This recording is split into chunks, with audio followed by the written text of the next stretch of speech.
Hi friends, आज तुम्हाला मी दाखवणार आहे एक इन्स्टंट चिक्की.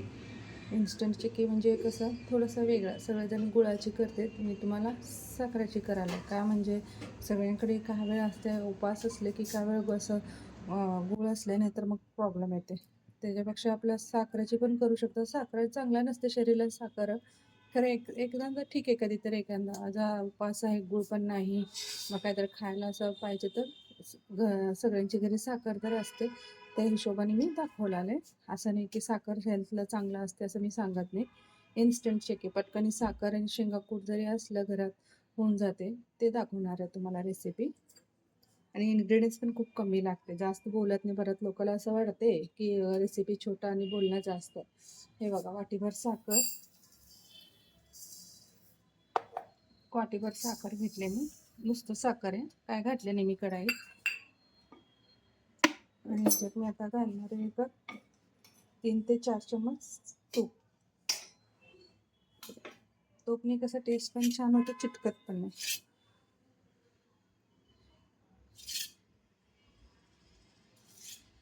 तीन 3 चम्मच तूप घातले मी. बारीक मेल्ट असं मी तूप घातले 3 चम्मच. आता ह्याला मी बारीक फ्लेमवर साखर एकदम मेल्ट करून घ्यायचं. जरा लक्ष ठेवावं लागतं, हात 2-2 मिनटं जरा हात फिरवा, म्हणजे कसं साखर आहे ना करपते लगेच. मग 1-2 मिनिट जरा वेळ लागते, खरं ही साखर सगळं विरघळून ब्राऊन कलर होईपर्यंत जरा वेळ लागतो. तुपामावून छान लागते बरं का. आणि हे कसं घरी केलेलं असते, उपवासाला ते असं टेन्शन नाही. काय बाहेरचं पण चांगलं असते, असं खराब असते असं नाही, आणि काय मिक्स देते असं पण मी म्हणत नाही. हे शेवटी घरी आम्ही स्वतः हाताने केलेलं असते, टेस्ट पण वेगळा आणि फ्रेश पण वाटते आपलं खायला. ते असं तूप घालून बारीक साखर मेल्ट होईपर्यंत असं छान भाजून घ्यायचं साखर.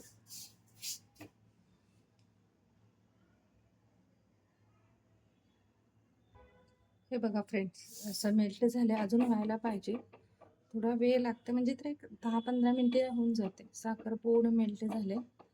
हे बघा, पूर्ण असं मेल्ट झाल्यावर ह्याच्यात काय करा, साखर हे झाले का नाही बघायला काय करा, एक काय पण वाटी प्लेटमध्ये असं हे साखराचे थेंब घाला. ह्याच्यात झाल्या असलं ना असं छान पापड निघते, नाहीतर नाही. जरा थंड व्हायला ठेवा 1-2 मिनिट. नाही, हे बघा अजून झाला नाही.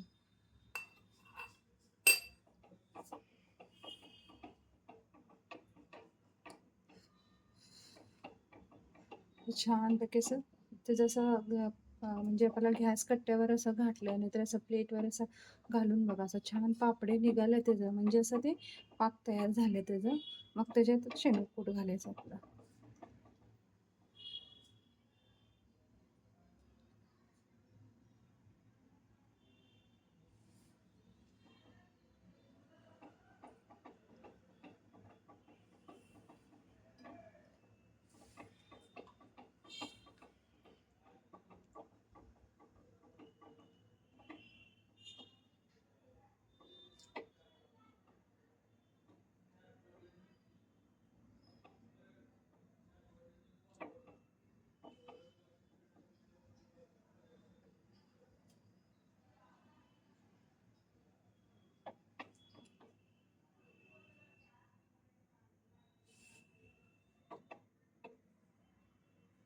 जरा वेळ लागते व्हायला. हे बघा, असं साखर पूर्ण मेल्ट व्हायला पाहिजे. आणि तुम्हाला हे दाखवते कसं पापड निघते ह्याचं. हे बघा, आता मी तर तुम्हाला दाखवणार, म्हणजे प्लेटवर पण बघू शकतो आपण, नाही म्हणत नाही मी. हे असं कट्टावर मी एक थेंबर घालते. हे बघा, घातले ना असं कट्टावर, अजून व्हायला पाहिजे. हे बघा, कोण प्लेटमध्ये घालून बघतेच, नाही म्हणत नाही.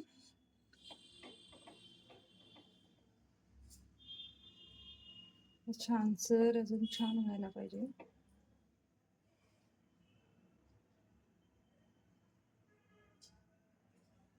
हे बघा, असं थेंब थेंब इथं वाटीत दिसले ना, आता हे काचसारखे कसं उडतंय बघा तुम्ही. हे बघा, हे असं हे टिकलं उठलं का नाही, हे असं झाल्यावर समजून घ्यायचं हे झालं. आता ह्याच्यात मी घालणार आहे वाटीभर शेंगाकूट,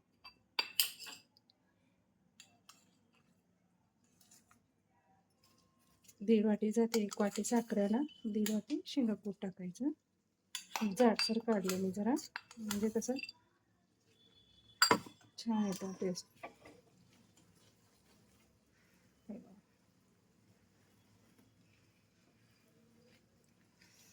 छान मिक्स करून घ्यायचं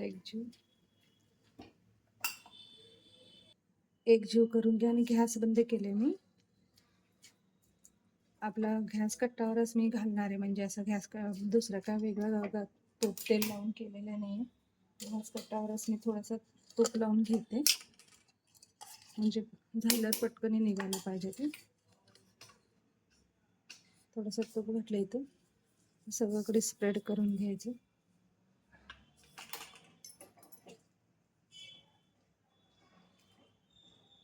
मग हे घालायचं असं मस्त केजात.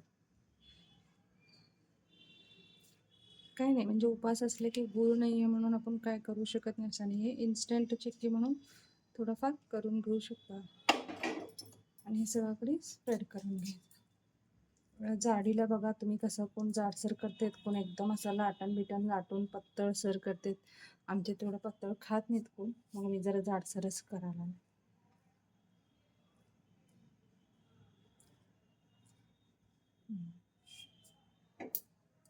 हे जरा गरम असतानाच कट करून घेऊ आम्ही.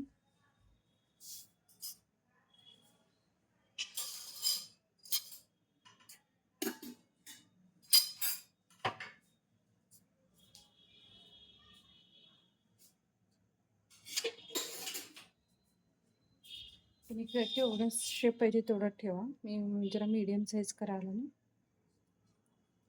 आता होते कट होते, नंतर जरा थंड झालं की होत नाही, म्हणून मी पहिलाच कट करून ठेवायला ना. अजून गरम आहे म्हणून चिटकायला नाही. जर असं साचे जरी पाडून ठेवलं तर थंड झालं काढता खूप लवकर येते आपल्याला. साखरेमुळे ना लवकर होते.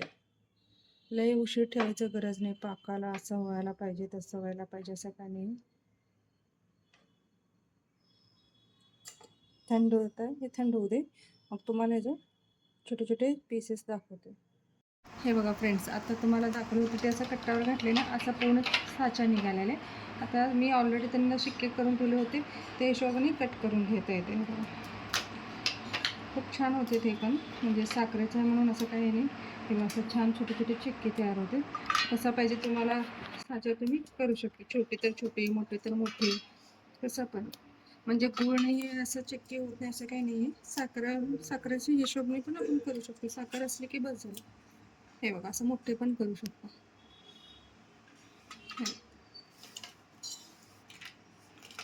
उपास असले की पटकन होऊन जाते. साखर असते घरात, शेंगाकूट असते, पटकन. म्हणजे बायकांना ना स्वतःच्यासाठी काय तर करून घ्यायचं म्हणलं तर नको वाटतं. कुठं आणून घेऊन करून बसून नको वाटतं. मग त्याच्यापेक्षा आणायचं झंझट नको. वाटलंच तर साखरने पाटीवर साखर घातले की होऊन जाते भरपूर. मी काय त्यांना असं खास डेकोरेशन करत बसले नाही, आहे तसं मी दाखवायला आले. ॲज युजल तुम्हाला दाखवायला आले.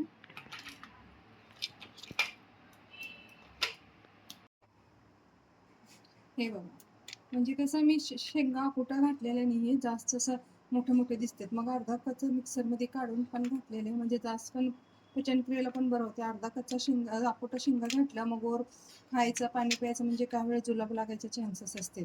मग जरा अर्धा कच्चा जरा शेंगा मिक्सरमध्ये घालून केले ना, डायजेशनला पण बरं होते. काय लेकरं खेळत खेळत येतात आणि खातेत, वर पाणी पितेत. मग त्याच्यापेक्षा शेंगा अर्धा कच्चा घालून केले ना बरं असते. लेकरांना पण त्रास होत नाही. कसं गडबड गडबड खातेत लेकरं, खेळाची नादात आणि वर पाणी पितेत. आपोटा शेंगा ते काय पूर्ण चावत नाहीत, काय नाही, मग ते जुलाब होते. मी अर्धा कच्चा करून असं मिक्सरमध्ये घातले आणि केलेलं आहे. मग तुम्ही म्हणेल असं एवढा काय असं बारीक दिसायला, मी अर्धा कच्चा मिक्सरमध्ये काढलेलं आहे बघा. तुम्हाला जरी आवडलं माझी आयडिया आणि रेसिपी म्हणलं तर चॅनलला सबस्क्राईब करा. थँक्यू.